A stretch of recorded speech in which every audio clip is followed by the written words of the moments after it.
તપેલાની ખરી મજા બન્યા પછી આ ટેસ્ટિંગમાં છે. ખત્રીઓની આન બાન અને શાન, ખત્રીઓનું તપેલું કઈ રીતે બને છે આજે હું તમને બતાવીશ. ખાલી કરી દે.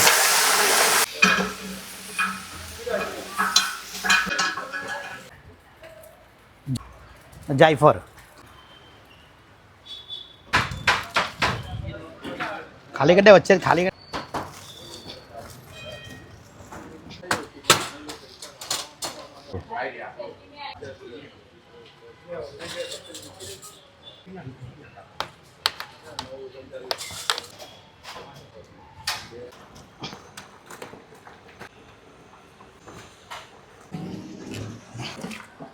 રેડી થઈ ગયું એમ? ઓહ,